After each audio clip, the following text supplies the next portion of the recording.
Me gustaría compartir esta mañana una porción del libro de Marcos, donde encontramos obviamente el relato de la resurrección. Ponemos un momentito en suspenso el libro de Gálatas, especialmente esta mañana, pero me gustaría observar un par de detalles que siempre me han llamado la atención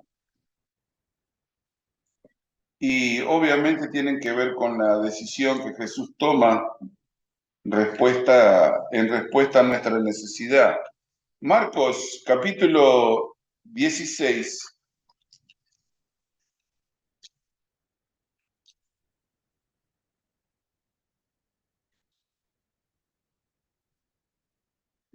Es un pasaje corto, eh,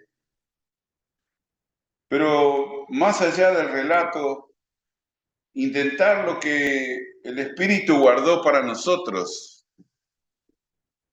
Quizás sea la parte más especial en el discernimiento que nos pide el Señor Jesucristo. Dice Marcos capítulo 16, desde el verso 1 en adelante. Cuando pasó el día de reposo, María Magdalena, María la madre de Jacobo y Salomé compraron especias aromáticas para ir a ungirle.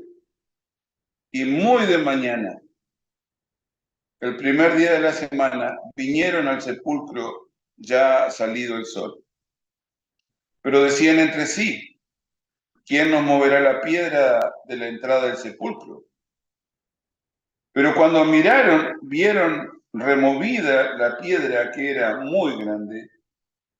Y cuando entraron en el sepulcro, vieron a un joven sentado al lado derecho, cubierto de una larga ropa blanca, y se espantaron. Mas él les dijo, no os asustéis, buscáis a Jesús Nazareno, el que fue crucificado, ha resucitado, no está aquí. Mirad el lugar en donde le pusieron. Pero id y decid a sus discípulos y a Pedro que él va delante de vosotros a Galilea. Allí le veréis como os dijo. Y ellas se fueron huyendo del sepulcro porque les había tomado temblor y espanto. Ni decían nada a nadie porque tenían miedo. Ni decían nada a nadie porque tenían miedo. Hay dos cosas que me gustaría esta mañana que pudiéramos considerar juntos. Y obviamente lo que el Espíritu Santo guardó para nosotros tiene que tener una razón profundamente espiritual, más allá del relato, obviamente, y encontrarlo o sacarlo para mi vida, quizás sea lo más importante. Decíamos esta mañana que la única razón de estar aquí, la única razón de congregarnos es básicamente la resurrección de Jesucristo. Sin la resurrección nuestra fe no tiene ningún sentido. Entonces, no importa cuál sea la fe, no importa cuál sea la fe. ¿Qué fe querés? ¿Católica? ¿Cuál querés? ¿Qué fe querés? ¿Budismo? ¿Islam? No sé, cualquier cosa que te venga a la mente. Cuando yo le quito la resurrección, la fe no tiene absolutamente ningún sentido. Ahora, es muy interesante cómo funciona esto, porque de alguna manera nosotros pensamos que una fe tiene la tendencia de mejorar al hombre, por lo menos un poco en lo moral. Mentira, mentira. La religión lo que nos vuelve es hipócritas. Toda religión produce solamente hipocresía, solamente produce hipocresía. Y aquellos que hemos vivido un poco la iglesia, un tiempo de por lo menos congregarnos en determinados lugares, sabemos que esta es una realidad que nos duele en el corazón. Porque a veces pensamos que una persona que cree en Cristo y que ha sido salvada supuestamente por Él y que ha, no sé, renunciado al mundo y entregado su vida y de repente hace cosas que uno dice, pero no es posible. ¿Cómo lo resuelve la religión? Oh, la religión lo resuelve diciendo que cayó de la gracia, que antes era y ahora no es, que antes tenía una decisión y ahora la abandonó, que antes estaba salvo y ahora está perdido. Pero eso no es cierto. Aunque duela, eso no es cierto. Esa es la respuesta que nos da la religión ante la hipocresía. Esa es la respuesta de todas las religiones ante las personas que abandonan aparentemente su camino. Pero hermanos, ¿cómo podemos abandonar la conciencia de haber creído en la resurrección de Cristo? No sé, es una pregunta que me salta en el corazón. ¿Cómo una persona abandona el camino después de haber concebido en su vida y en su corazón que el Señor Jesucristo ha resucitado?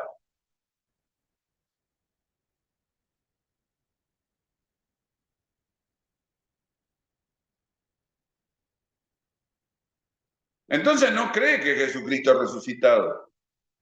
Porque si Jesucristo ha resucitado verdaderamente,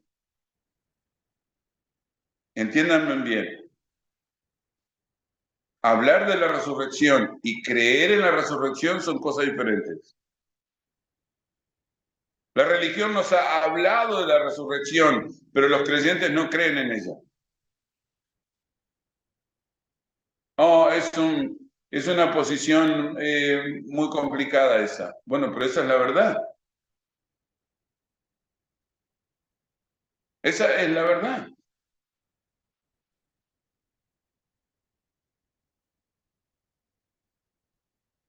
El relato que nos dejó el Espíritu Santo es muy complejo, muy complejo.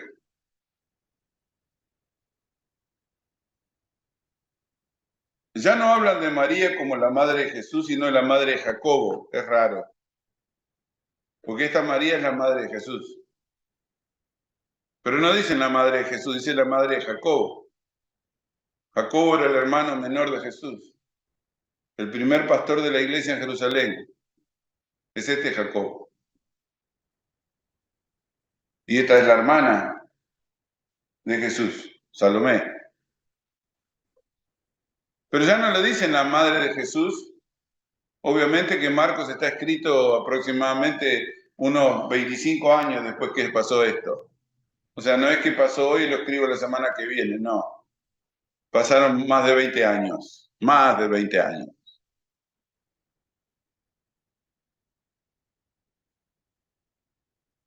Los primeros nociones de un evangelio como el de Marcos aparecen como en el año 40 de nuestra era. O sea que este relato que nosotros tenemos acá no pasó esta semana y Marcos lo escribió la semana siguiente. No, hay una distancia histórica muy considerable, muy considerable.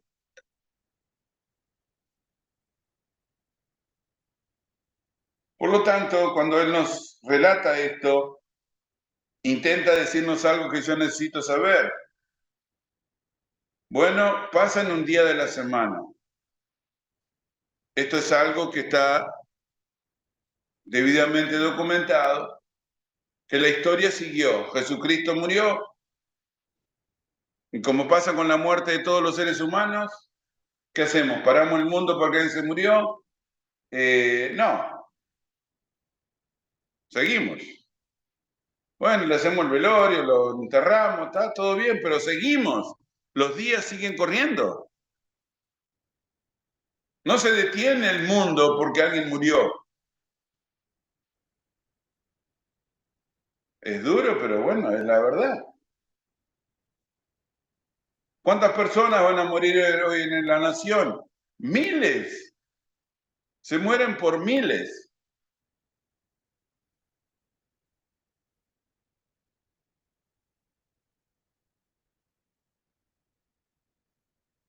Me impresiona un anuncio contra el tabaquismo porque dice que en Estados Unidos se mueren por día 1.400 personas relacionadas al tabaco. Así que hay una presentación donde ponen 1.500 personas tiradas en el suelo, muertas.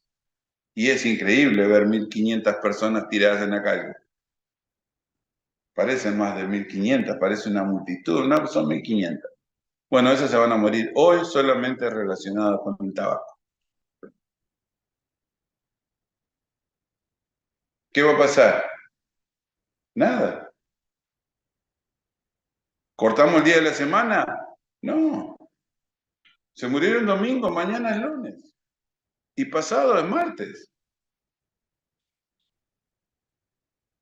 Pero el que murió fue el Hijo de Dios. No, yo sé que el que murió fue el Hijo de Dios. ¿Qué hacemos?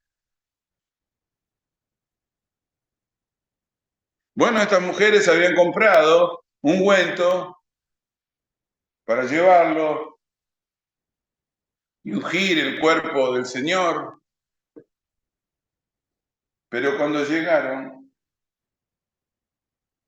verso 5, entraron al sepulcro porque la piedra había sido removida, como sabemos en otras historias del Evangelio, que los ángeles removieron la piedra y sacaron a Jesús afuera.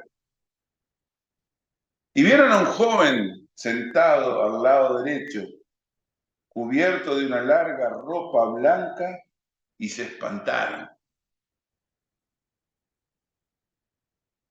Era un ángel.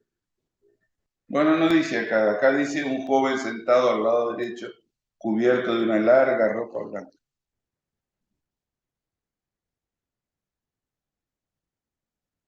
Se espantaron. Les pregunta a este joven, ¿a quién estaban buscando? Pero el joven no habla de Cristo, habla de Jesús Nazareno. Es el primer punto que quiero hacer.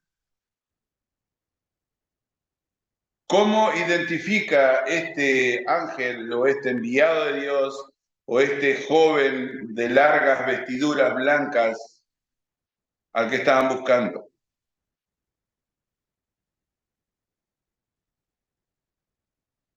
Y lo identifica con el nombre que fue conocido en vida, Jesús Nazareno. Y le decían Jesús Nazareno porque creció en Nazaret, aunque era originario de Belén. Pero como venía de allá, del mundo del pescado, entonces lo identifican como Jesús Nazareno. Ahora, este es un mensaje sumamente complicado para nosotros, porque supuestamente el que estaba ahí era Cristo, el Mesías, el Salvador del mundo. Pero este enviado de Dios le llama Jesús Nazareno. ¿Por casualidad? No creo. Ningún mensaje de Dios es dado para atender casualmente una situación. Todas las intervenciones de Dios tienen que ver con la salvación del hombre. Cada vez que Dios interviene de manera directa en la historia es para aclarar un punto de nuestra salvación. Todas. Es una norma de la Escritura. Todas las intervenciones directas de Dios están dadas para aclarar un punto relativo a nuestra salvación. Búsquenlo. Me he tomado el tiempo de mirar una por una, desde Génesis hasta Apocalipsis. En algunos de los escritos están todas las citas anotadas.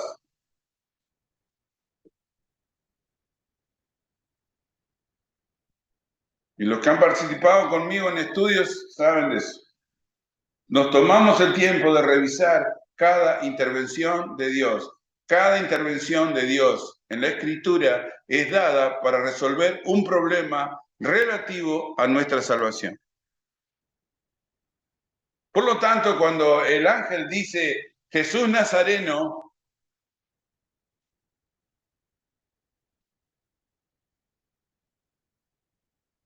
no es una casualidad o una manera de hablar. Es un mensaje en el cual Dios interviene porque es un enviado de Dios el que está hablando. ¿Está bien? Estamos ante un enviado directo de Dios. Este enviado directo de Dios no dice Cristo, ni Jesucristo, ni Salvador, ni Mesías. Dice Jesús Nazareno.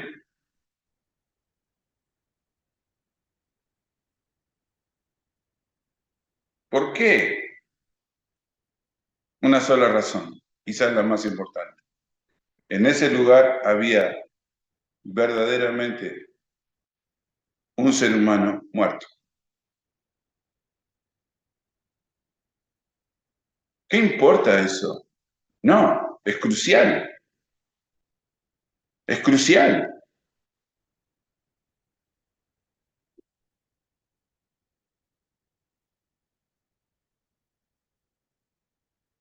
En ese sepulcro habían puesto un ser humano muerto.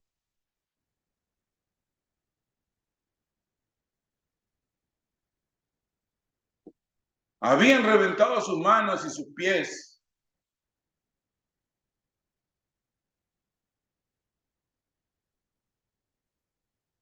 Sabemos, los romanos usaban clavos de hierro. No sé cómo se siente un clavo de hierro enterrado en la mano, un clavo de hierro traspasando los pies. Ni quiero pensar en ese dolor porque me duele solo pensarlo. Y cuando intentaron ir a quebrarle las piernas para ver si se moría de una vez, Jesús ya estaba muerto, así que el soldado extiende su lanza.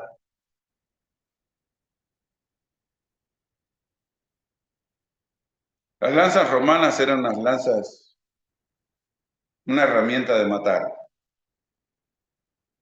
muy fina y muy ancha, donde terminaba. O sea que cuando tiraban hacia atrás la lanza, despedazaban. Era una verdadera herramienta de muerte. Entraba muy bien, pero cuando salía, arrancaba todo lo que tenía. Así que un soldado, que no es un dato menor, clava su lanza en el costado de Jesús y cuando tira hacia abajo, arranca todo lo que había. No es una cuchilla, era una lanza. Y la escritura especifica que era una lanza. O sea que después que te clavan una lanza romana, no hay manera de seguir viviendo. Esa es la idea.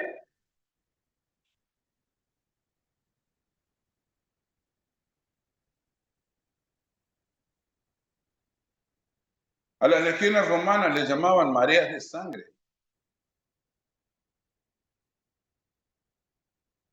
Porque tenían una maquinaria de matar increíble. Espadas anchas, lanzas para destrozar. Y a Jesús, justamente, al Jesús Nazareno, le clavan la lanza en un costado. Así que cuando ese soldado tira hacia abajo su lanza, no importa si estaba vivo antes. Después de tirar su lanza hacia atrás, no había manera que podía seguir vivo. Pero gracias a Dios Jesús estaba muerto, porque el dolor de ese lanzazo hubiera sido muy, muy, muy trágico. Pero dice la Escritura que Jesús ya estaba muerto.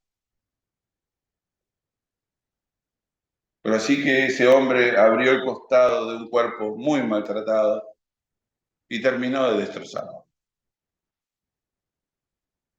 ¿Por qué es importante que el enviado de Dios, interviniendo específicamente en un momento de la historia, diga que el que estaba ahí era Jesús Nazareno?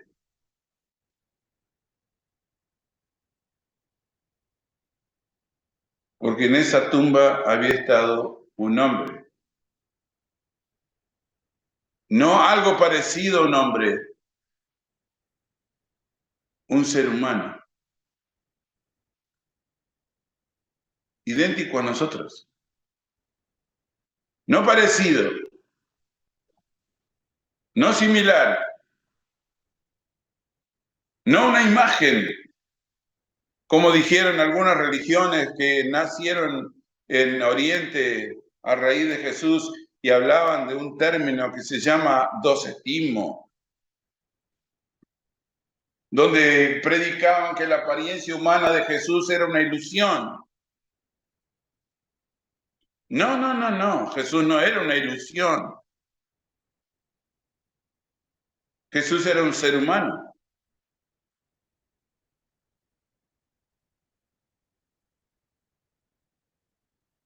Y había sido puesto en esa tumba, en ese lugar, muerto.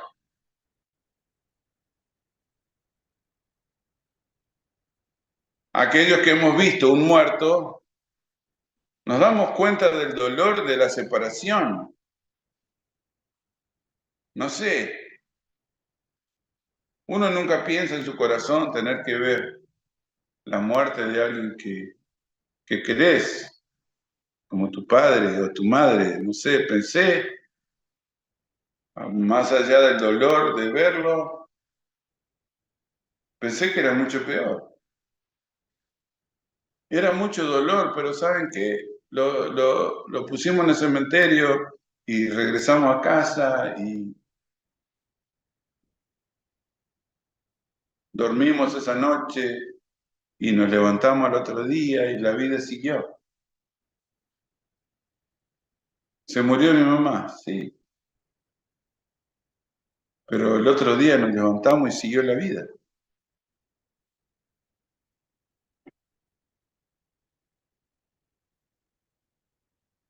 Bueno, mataron a Jesús. Ok, ¿qué vamos a hacer? Bueno, mañana vamos a llevar ungüentos para ponérselo y... Murió Jesús, María. No, yo sé. Llevamos ungüento. Te lo repito. Murió Jesús.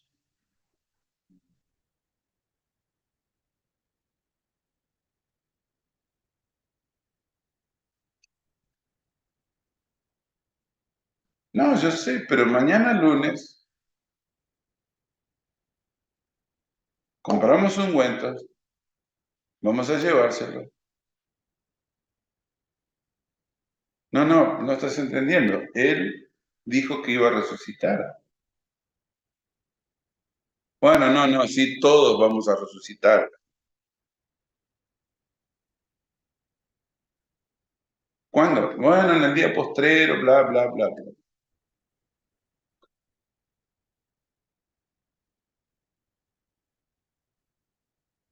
¿No entendieron que Jesús les dijo que iba a resucitar? No, lo estaba diciendo eh, para que entendiéramos la enseñanza que en algún momento de la historia de la humanidad y del juicio de Dios, bueno, vamos a resucitar, es cierto. Él lo estaba diciendo como una figura del lenguaje. No, Jesús no lo dijo como una figura del lenguaje. Jesús dijo que Él era la resurrección.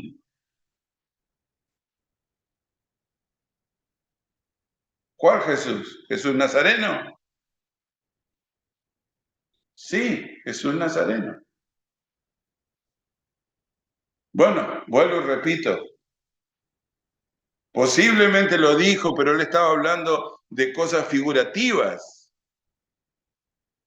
María y Marta lo interpretaron así también. No, yo sé, Jesús, que no estás entendiendo. Yo soy la resurrección y la vida. Ahora, hermanos, ¿cómo nos toca a nosotros ese mensaje de Jesús Nazareno?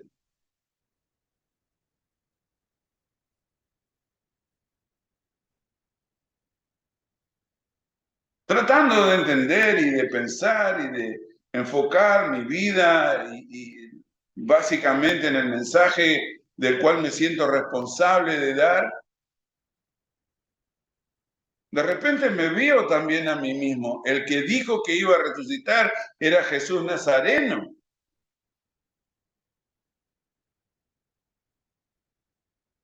No, pero eso lo dijo porque era el Cristo, se sentía el Mesías, eh, creía él que tenía un mensaje increíble para dar, pero era hijo de María, como dijo la gente, y nosotros conocemos sus hermanos y sus hermanas. ¿Recuerdan ese comentario? ¿No es este el hijo de José? El hijo de María, el que tiene los hermanos y las hermanas ahí. Y el enviado de Dios, poniendo el dedo en la llaga de la fe, nos pone también el dedo en la llaga de la fe nosotros esta mañana. Porque el que estuvo ahí se llamaba Jesús Nazareno, no Jesús el Cristo, no Jesús el Mesías, no Jesús el Salvador del mundo, Jesús Nazareno, dijo el enviado de Dios.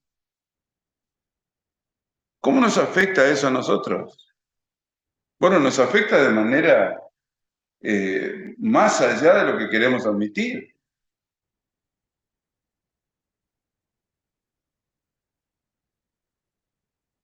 Porque hemos convertido la resurrección en parte de nuestra religión.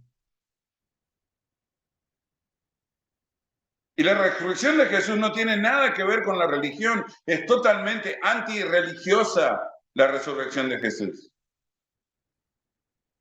Porque no tiene que ver con costumbres, tiene que ver con comportamientos.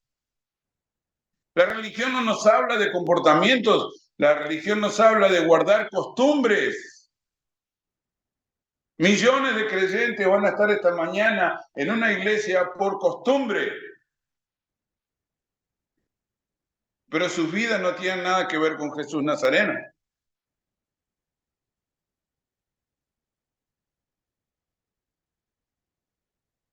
Las de nosotros.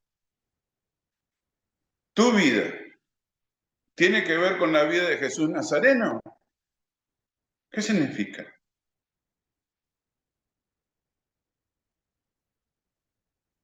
¿Qué significa seguir a Jesús Nazareno 2024?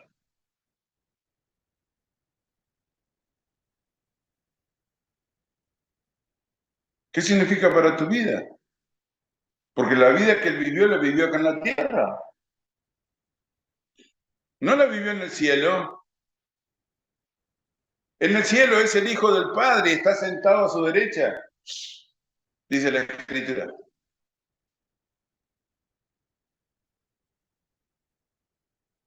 Es el unigénito del Padre.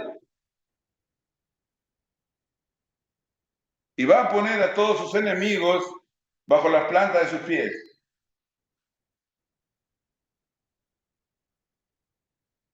Te recomiendo que no seas encontrado como enemigo de Jesús, porque va a poner a todos bajo el estrado de sus pies. Sí, a todos sus enemigos. ¿Jesús tiene enemigos? Sí. Nosotros vamos a tener enemigos y ya no los tenemos. Gente que no cree que debemos seguir a Jesús Nazareno.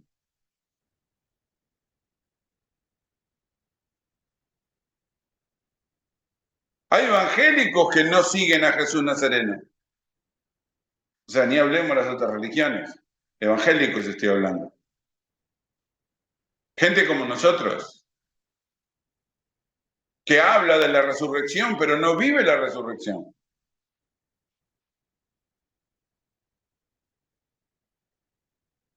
Bueno, fíjense en la segunda fase de esta idea. Porque el enviado de Dios, como cualquier otro enviado de Dios a la tierra, que toma contacto con el hombre, lo hace para resolver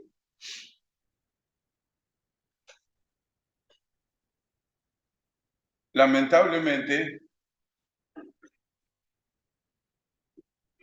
gracias, para resolver su condición delante de Dios respecto de mi salvación. O sea, ¿qué quiere Dios?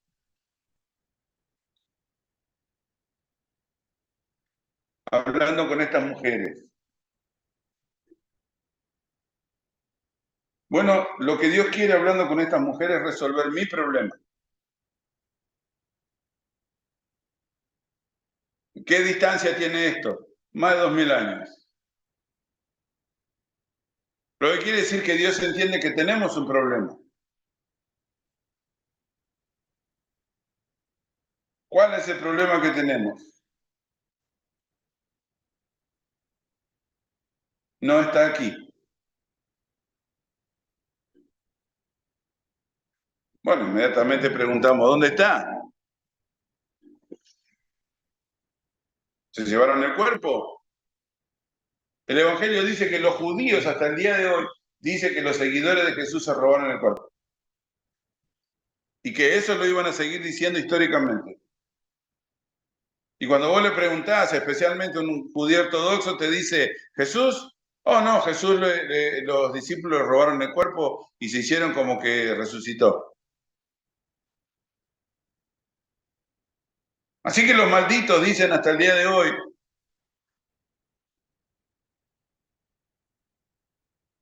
que Jesús no resucitó, que dejaron pudrir sus huesos en algún lado, pero que los discípulos se lo robaron. Malditos. 1000 veces malditos. El enviado de Dios dice, no está aquí.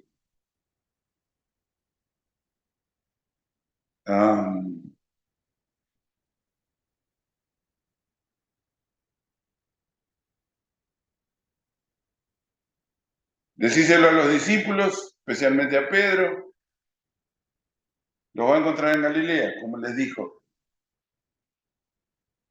Y ellas se fueron huyendo del sepulcro, porque les había tomado temblor y espanto. No decían nada a nadie porque tenían miedo. Es interesante el comentario, ¿no? Porque Marcos está hablando de hechos distantes. No sé, siempre pensé, podrían haber corregido el relato, ¿no? Después de 20 años, no tenían miedo, era una alegría tan profunda. No. El Espíritu Santo dijo, lo que esas mujeres tenían en esa mañana era miedo. Pero tenemos una construcción gramatical que identifica a los sujetos. Y en lugar de que el sujeto fuera este joven de largas ropas, eran los demás, los nadie. Versículo 8. Y no decían ni decían nada a nadie, porque tenían miedo. ¿Del enviado de Dios? No, tenemos una construcción gramatical. Tenían miedo de lo que los coterráneos, el resto de la población que estaba con ellos, fuese a decir de lo que ellos vieron. Es raro, es raro. Sería genial que la construcción de la frase identificara al sujeto del miedo con el joven de ropas blancas. O sea que es una cosa inusual entrar a un sepulcro y que haya un muchacho sentado ahí, al lado derecho de la tumba, vestido de ropas blancas, y te diga que Jesús Nazareno no está ahí. Eso sería natural, ese miedo. ¿Quién es este infeliz ahí? Pero el miedo no estaba puesto sobre el enviado de Dios. El miedo está puesto sobre lo que las personas pensaran de eso.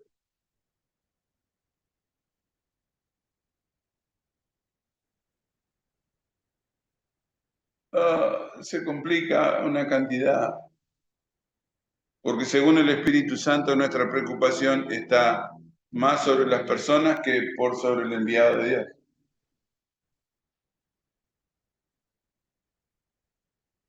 Aparentemente esto no ha cambiado.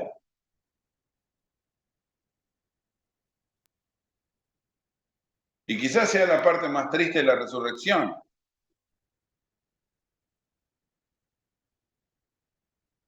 Que lo que conocemos como la cristiandad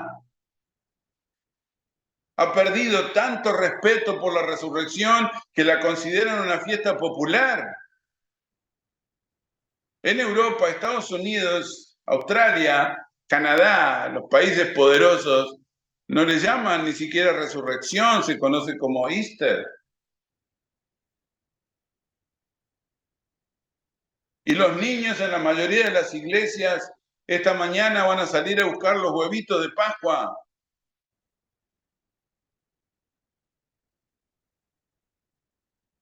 Podemos comer chocolate todo el año, hermanos, no compren huevos de Pascua de chocolate.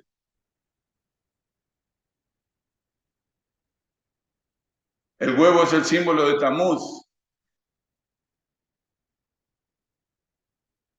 el hijo de Astarte, que lo encontraron saliendo de un huevo en el bosque. Por eso usamos huevos de Pascua.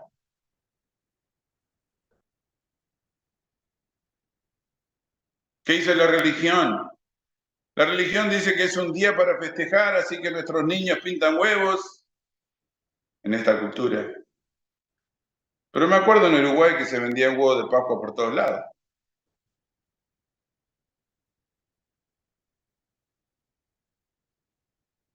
¿Ustedes piensan que es un problema el chocolate?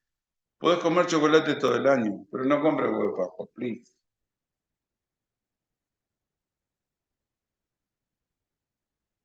Nuestro miedo es a lo que dice la gente en lugar de tenerle temor a lo que dijo el ángel. Que el cuerpo de Jesús Nazareno ya no estaba entre los muertos.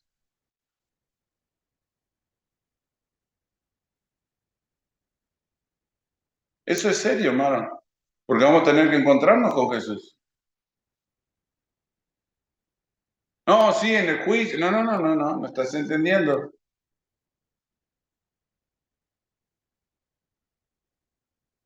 Es nuestra falta de fe en el resucitado lo que nos va a condenar. La luz vino al mundo, esta es la condenación. Y los hombres amaron más las tinieblas que la luz. Epa, ¿qué pasó? Bueno, ¿sabes qué? Mejor, ¿por qué no anunciamos el mensaje a través de una fiesta popular? Esta fue la propuesta que yo recibí el primer año que llegué a Getsemaní. Hablemos de resurrección a través de la fiesta popular. ¿Por qué? Bueno, porque si no la gente piensa que estás medio extremista, medio loco.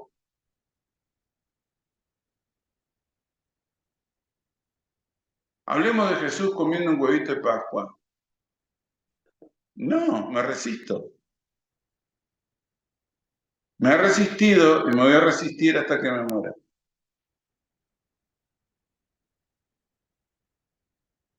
El Espíritu Santo dice que el cuerpo de Jesús Nazareno fue levantado.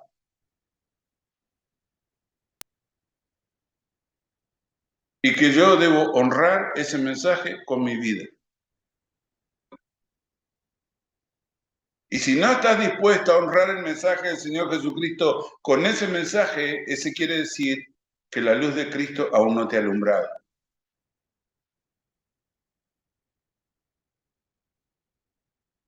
Quizás sea el gran problema. Quizás que sí.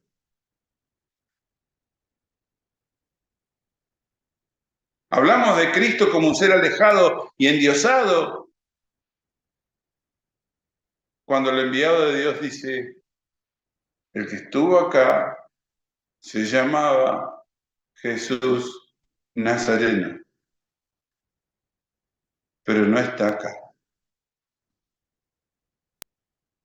Avisarle a sus discípulos que los va a encontrar en Galilea. Ahí los va a encontrar. Vayan para ahí que ahí va a estar esperando. ¿Cuál? Jesús Nazareno. Se iban a encontrar con Jesús Nazareno. ¿Con quién creen que necesitamos encontrarnos nosotros?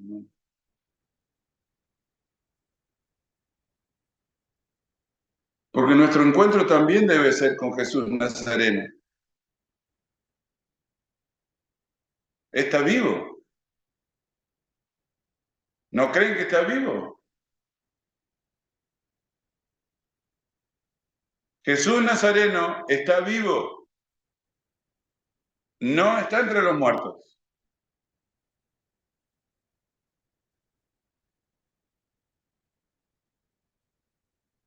El apóstol dice, teniendo en cuenta esto, ¿cómo no debería ser tu manera de vivir? Nuestra manera de vivir no está condicionada por el Jesús Nazareno.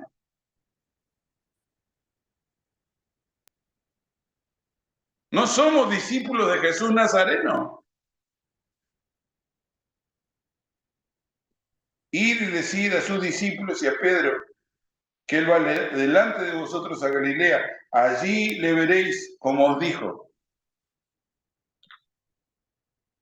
¿Quién? Jesús Nazareno. Yo entiendo, hermanos, el peso de la religión. Y a mí también me ha molestado y he tenido que pelear contra esa molestia.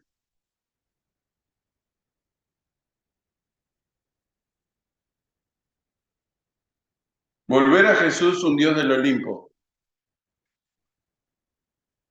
un ser lejano, al cual la iglesia lo ha sometido a la idolatría. Jesús es motivo de idolatría, no de adoración, de idolatría.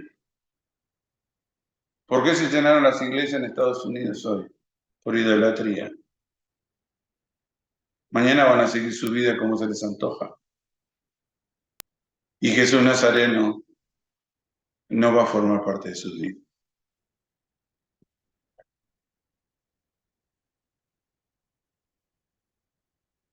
Mi pregunta, ¿Jesús Nazareno es parte de tu vida?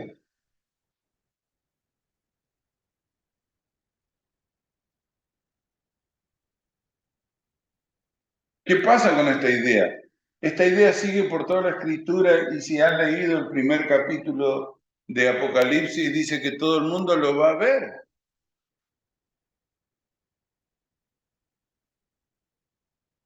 Y para que no haya ninguna distracción, incluso lo que los traspasaron. ¿A quién? A Jesús Nazareno. La intervención de un enviado de Dios tiene que ver con mi necesidad de entender cosas respecto de mi salvación.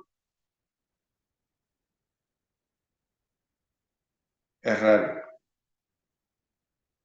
Estas dos mujeres tenían miedo de lo que la gente iba a decir.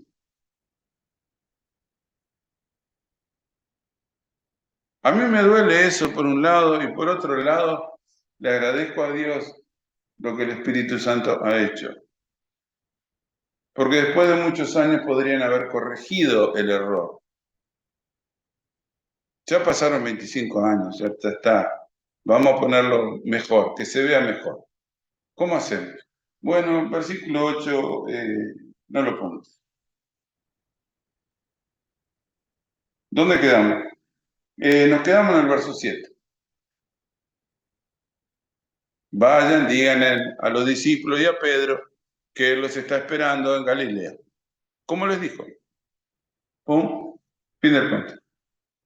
Pero no, tenía que poner ese pedacito de más.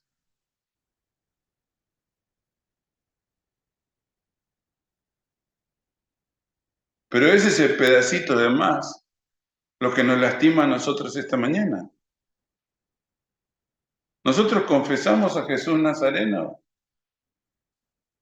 o nos decimos cristianos? Y con eso resolvemos todo. ¿Qué somos? Somos cristianos. ¿Qué cristianos? Elegí el lugar, elegí la denominación, elegí la tendencia que quiera, pero somos cristianos. El Papa tiene una misa multitudinaria por el día de la resurrección. La Iglesia Ortodoxa tiene su fiesta de resurrección. Todo el mundo tiene su fiesta de resurrección. Hasta los evangélicos tenemos fiesta de resurrección. ¿Y el resto del año qué hacemos? ¿Tenemos miedo de Jesús? Porque no lo siguen y viven lo que nos pidió.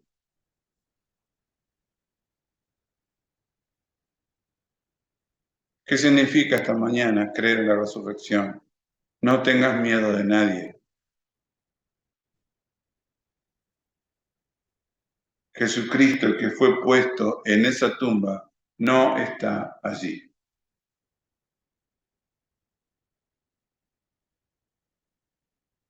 Do you believe that? Sí, ¿lo crees? Sí, sí, sí, sí, lo creo. ¿Seguro que lo crees? Porque eso cambia todos los aspectos de tu vida, todos. Yo sé que vamos a recibir todo tipo de críticas, de hecho, realmente lo que hace la gente es alejarse de tu vida. Cuanto más te acercas a Jesús, más lejos se pone la gente. No sé, es como un remedio para mosquitos. Cuanto más te pones, menos te pican.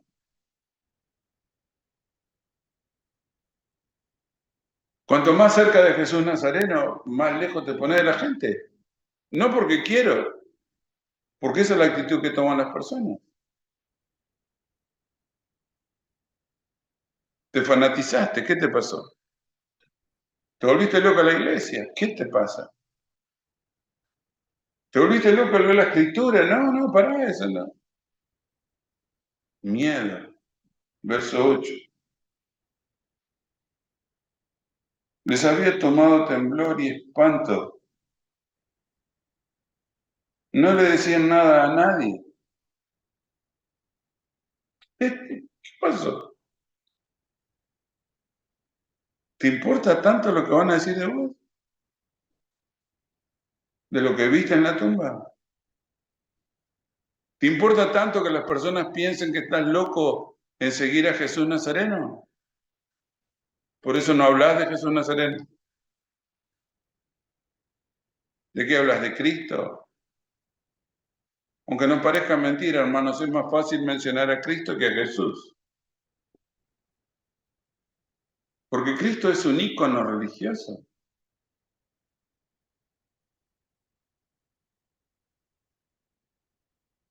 Cristo es un ícono religioso.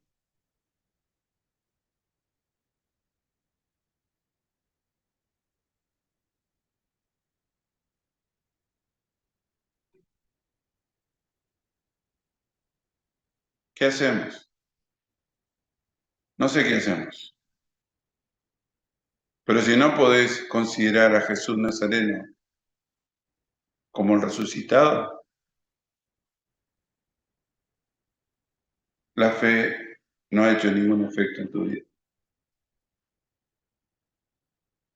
Por eso la gente entra y sale de la iglesia. Por eso la gente entra y sale de las religiones. De la fe no podemos entrar y salir. ¿La fe la tenemos o no? ¿A Cristo se le sigue o no?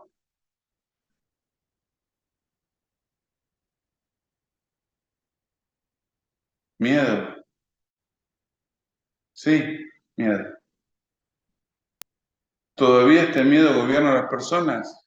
Sí, todavía este miedo gobierna a las personas. Nos duela o no, este miedo todavía gobierna a las personas. Hablan de Cristo. Los pecadores también hablan de Cristo. Las religiones falsas también hablan de Cristo. Todos hablan de Cristo. Nosotros hablamos de Jesús Nazaret, el que rige nuestras vidas, el que nos ayuda en nuestras decisiones, el que está presente dentro de nuestros corazones, el que se sienta conmigo en la mesa, el que está dispuesto a ofrecerme sus fuerzas cuando aparentemente no me queda ninguna.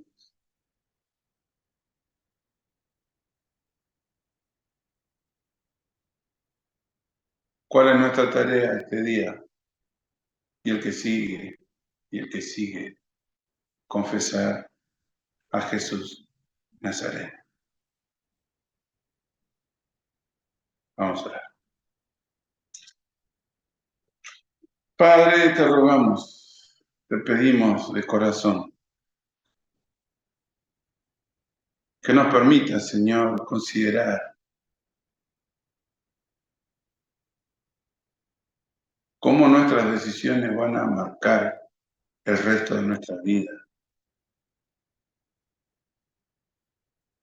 Satanás nos ha enseñado la idolatría, la religión. Mencionar nuestro aparente cristianismo. El enviado de Dios dijo Jesús Nazareno, el que nos espera en Galilea, el que va a caminar con nosotros, el que va a alentar nuestros corazones, el que se sienta a nuestra mesa. Padre, que sepamos el privilegio que es confesar a Jesús. Y confesamos a Jesús esta mañana en nuestras vidas. Y queremos confesar a Jesús sin miedo ante cualquiera. Nadie no va a manejar nuestro miedo. Padre, que este sea un día especial en cada uno de nuestros corazones y sepamos juntos ofrecerte a ti la adoración que mereces. Sé tu Señor sobre cada uno de mis hermanos en esta mañana. Que el poder del Espíritu Santo, Señor, permita discernir con claridad. Seguimos a Jesús Nazareno, el pese a quien le pese. Él es nuestro Salvador. En su nombre oramos y te damos gracias. Amén.